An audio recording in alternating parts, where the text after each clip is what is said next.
शरीर और मन संयुक्त घटना है। शरीर पर जो होगा वो मन पर होगा। इसलिए आपके अपने आहार में, आपके भोजन में आपको थोड़ा विवेकपूर्ण होना जरूरी है। पहली बात, वो इतना ज्यादा ना हो कि शरीर उसके कारण आलस्य से भरता हो। आलस्य अशुद्धि है। वो ऐसा ना हो कि शरीर उत्तेजना से भरता हो। उत्तेजना अशुद्धि है, क्योंकि उत्तेजना ग्रंथियां पैदा करेगी। वो ऐसा ना हो कि शरीर क्षीण होता हो, क्योंकि क्षीणता कमजोरी है, और शक्ति अगर उत्पन्न ना होगी तो परमात्मा की तरफ विकास भी नहीं हो सकता। शक्ति पैदा हो लेकिन शक्ति उत्तेजक ना हो, ऐसा आहार होना चाहिए। शक्ति पैदा हो लेकिन वो इतनी ना हो कि शरीर उसके कारण आलस से भर जाए। अगर आपने जरूरत से ज्यादा भोजन किया है तो सारे शरीर की शक्ति उसको पचाने में लग जाती है, शरीर में आलस्य छा जाता है। शरीर में आलस्य छाने का और कोई मतलब नहीं है। सारी शक्ति पचाने में लगती है तो शरीर आलस से भर जाता है। आलस्य इस बात की सूचना है कि भोजन जरूरत से ज्यादा हो गया। भोजन के बाद आलस नहीं, स्फूर्ति आनी चाहिए। स्वाभाविक है, भूख लगी थी फिर भोजन किया तो स्फूर्ति आनी चाहिए, क्योंकि शक्ति उत्पन्न होने का स्रोत भीतर गया। लेकिन आपको तो आलस आता है।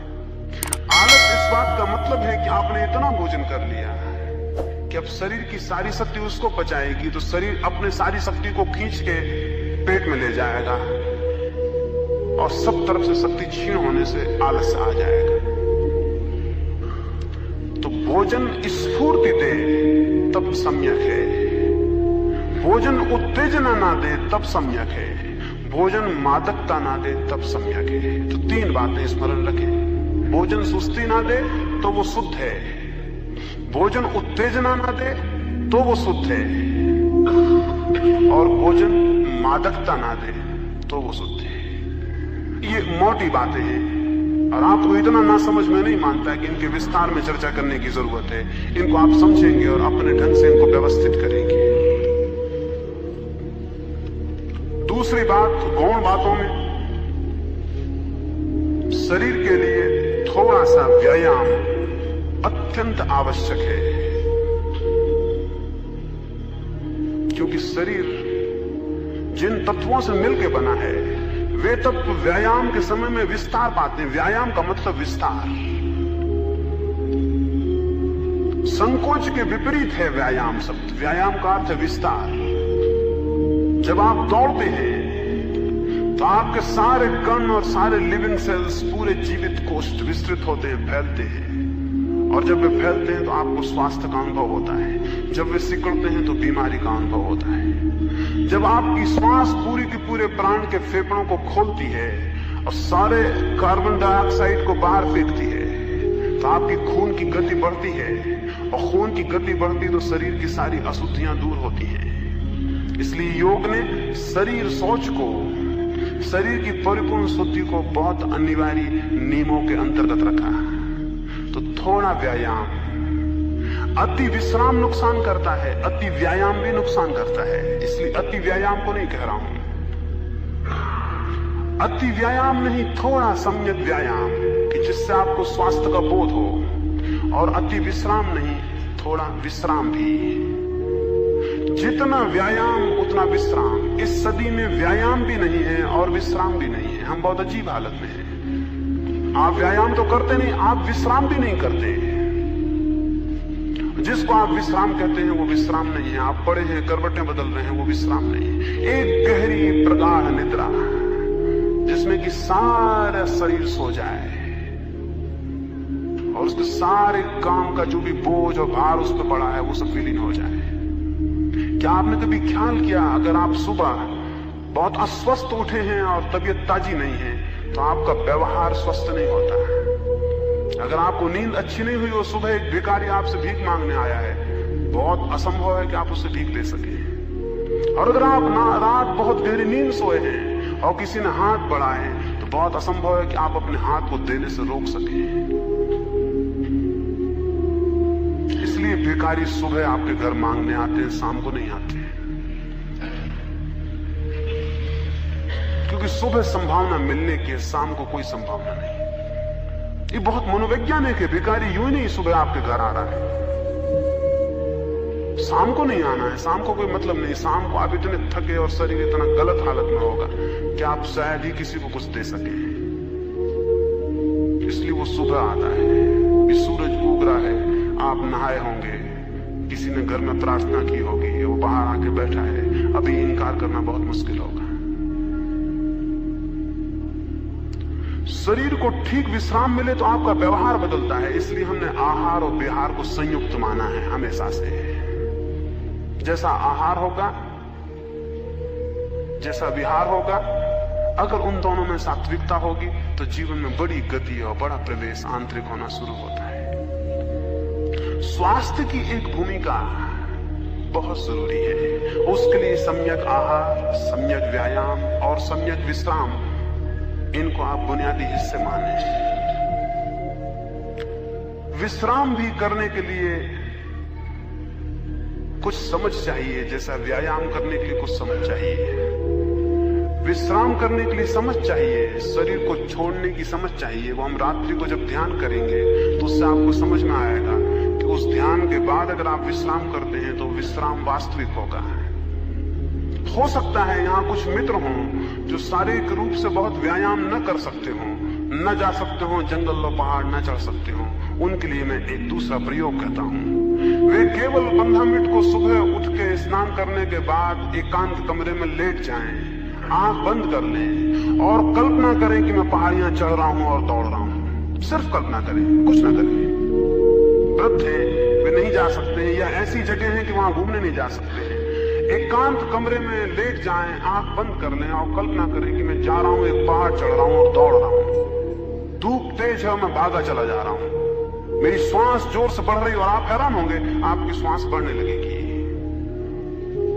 और आपकी इमेजिनेशन, आपकी कल्पना जितनी प्रगाढ़ होती जाएगी, आप 15 मिनट में पाएंगे कि जो घूमने का फायदा था वो मिल गया है। आप 15 मिनट बाद बिल्कुल ताजे व्यायाम करके उठाएंगे। जरूरी नहीं है कि आप व्यायाम करने जाएं, शरीर के अणुओं को पता चलना चाहिए कि व्यायाम हो रहा है तो वे तैयार हो जाते हैं, यानी वे उसी स्थिति में आ जाते हैं जिस स्थिति में वस्तुतः आप चले होते तब आते हैं। वे उसी स्थिति में आ जाते हैं। क्या आपने कभी ख्याल नहीं किया, स्वप्न में घबरा गए हो तो उठने के बाद भी हृदय कपता रहता है? क्यों? स्वप्न की घबराहट तो बड़ी झूठी थी, लेकिन हृदय क्यों कपरा है? जागने पे भी क्यों कपरा है? हृदय तो कब गया? हृदय को बिल्कुल पता नहीं है कि ये स्वप्न में घटना घटी कि सच में घटना घटी। हृदय को तो पता है कि घटना घटी, बस। तो अगर आप इमेजिनेशन में भी व्यायाम करते हैं तो फायदा उतना ही हो जाता है जितना कि वस्तुतः व्यायाम करिए, कोई भेद नहीं पड़ता। इसलिए जो बहुत समझदार थे इस मामले में, उन्होंने बड़ी अद्भुत तरकीबें निकालनी थी। अगर उन्हें आप एक जेल में भी बंद कर दें तो उनके स्वास्थ्य को कोई नुकसान नहीं पड़ेगा, क्योंकि वो 15 मिनट विश्राम करके और व्यायाम कर लेंगे। इसको भी देखें, जो नहीं जा सकते हैं, नहीं जाने की स्थितियों में, वो इसका प्रयोग करें। और निद्रा के लिए रात्रि का जो ध्यान है उसके बाद निद्रा करें। शरीर ऐसे शुद्ध होगा, और शरीर शुद्ध होगा तो शरीर की शुद्धि भी अपने आप में एक अद्भुत आनंद है, और उस आनंद में फिर और अंतस प्रवेश होता है। ये पहला चरण हुआ। दूसरे 2 चरण हैं भूमिका के, विचार शुद्धि और भाव शुद्धि, उनकी मैं बात करूंगा। 3 चरण होंगे परिधि के, शरीर शुद्धि, विचार शुद्धि, भाव शुद्धि, और 3 चरण होंगे केंद्र के, शरीर शून्यता, विचार शून्यता और भाव शून्यता। ये 6 चरण जब पूरे होते हैं तो समाधि घटित होती है। तो उनकी हम क्रमशः इन 3 दिनों में बात करेंगे। ये बात काफी होगी, इस पर आप विचार करेंगे, समझेंगे और इसका प्रयोग करेंगे, क्योंकि मैं जो कुछ कह रहा हूं वो सब प्रयोग करने की बात है। प्रयोग करेंगे तो ही उसका अर्थ खुलेगा, अन्यथा मेरी बातचीत से उसका कोई अर्थ नहीं खुलता। अब हम सुबह का ध्यान करेंगे और फिर विदा होंगे। सुबह के ध्यान के लिए थोड़ी सी बात आपको कह दूं। सुबह के ध्यान का पहला चरण तो वही होगा जिसको हमने रात्रि में संकल्प कहा। 5 बार हम संकल्प की स्थिति करेंगे। उसके बाद जब संकल्प हम कर चुके होंगे, 2 मिनट तक धीमी सांस लेकर बैठे रहेंगे। उसके बाद हम भावना करेंगे पहले संकल्प, फिर भावना और फिर ध्यान, ऐसे 3 चरण होंगे सुबह के लिए। संकल्प रात्रि को जैसा मैंने कहा वैसा, श्वास को पूरा गहरा अंदर ले जाएंगे। जब श्वास अंदर जाने लगेगी तब मन में ये भाव करेंगे कि मैं संकल्प करता हूं कि मेरा ध्यान में प्रवेश होकर रहेगा, मैं ध्यान में प्रविष्ट होऊंगा। इस भाव को करते रहेंगे जब श्वास अंदर जाएगी और पूरे फेफड़ों में भरेगी, पूरी भर लेनी है जितनी आपसे बन सके। फिर उसे 1 सेकंड 2 सेकंड जितनी देर आप रोक सकें रोक के रखना है। जब श्वास को आप ले जाते हैं पूरा ले जाएं, फिर उसे थोड़ी देर रोकें। जिन्हें योग ने पूरक, कुंभक और रेचक कहा है वही प्रक्रिया है। श्वास को पूरा अंदर ले जाएं, फिर उसे रोकें और इस पूरे वक्त संकल्प करते रहें, मन में वही संकल्प गूंजता रहे। फिर पूरी श्वास को बाहर फेंकें, मन में वही संकल्प गूंजता रहे। फिर थोड़ा रुकें और मन में वही संकल्प गूंजता रहे। इस भांति आपके पूरे अंतश्चेतन मन तक, अंतःकरण तक ये संकल्प प्रविष्ट हो जाएगा। आपके पूरे व्यक्तित्व को पता चल जाएगा कि निर्णय हुआ है कि ध्यान में प्रवेश करना है, तो आपको पूरे व्यक्तित्व का सहयोग मिलेगा। अन्यथा आप ऊपर ही घूमते रहेंगे, उससे कोई अंतर नहीं पड़ेगा बहुत। तो पहले तो संकल्प, फिर भावना, संकल्प के बाद भावना, जो मैंने कल आपको कही, आशा, आनंद, विश्वास, वो 2 मिनट तक करेंगे। 2 मिनट तक अपने सारे शरीर को अनुभव करेंगे कि आप बहुत स्वास्थ्य से भरे हुए हैं, बहुत आनंद का अनुभव कर रहे हैं, सारे शरीर के कण कण प्रफुल्ल हो गए हैं और बड़ी आशा की स्थिति है, कुछ होगा। संकल्प, फिर ये भावना कि मेरे चारों तरफ अत्यंत शांति है, मेरे भीतर अत्यंत आनंद है, मेरे भीतर अत्यंत आशा है और मेरे शरीर का कण कण उन्मुख है और उत्सुक है और प्रफुल्ल है। इसको भाव करेंगे। उसके बाद फिर सुबह का ध्यान करेंगे। सुबह के ध्यान में रीढ़ को सीधा रखना है, बिना हिले डुले आराम से बैठ जाना है, सारे शरीर के कंपन को छोड़ देना है, रीढ़ को सीधा कर लेना है, आंख को बंद कर लेना है।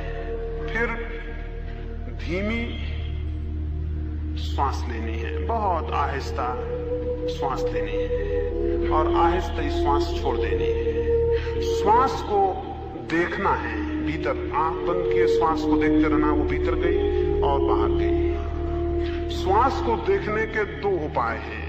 एक तो है एब्डोमेन पर देखना, जहां पेट ऊपर नीचे होता है, और दूसरा है नाक के पास जहां श्वास छूती है वहां देखना। जिसको जहां सुविधाजनक मालूम पड़े वहां देखें। अधिक लोगों को सुविधाजनक पड़ेगा कि वे नाक के पास देखें। श्वास अंदर प्रविष्ट होगी, नाक को लगती है, फिर निकलेगी, फिर लगती है, उसी स्थान को आप देखेंगे। श्वास लगी, अंदर गई, श्वास गई, बाहर गई। जो लोग पीछे प्रयोग किए हैं नाभि का, उनको नाभि का सुविधाजनक मालूम पड़ता हो, वो नाभि के पास देखें कि पेट ऊपर उठा, नीचे गिरा। जहां जिसको ठीक लगे वहां उस प्रयोग को कर ले। सिर्फ 10 मिनट तक श्वास को देखता रहे। तो अब हम बैठे सुबह के प्रयोग के लिए। सब लोग फासले पर हो जाएं, कोई एक दूसरे का बोध मिट जाए, छूना मिट जाए, सब इतने फासले पर हो जाए।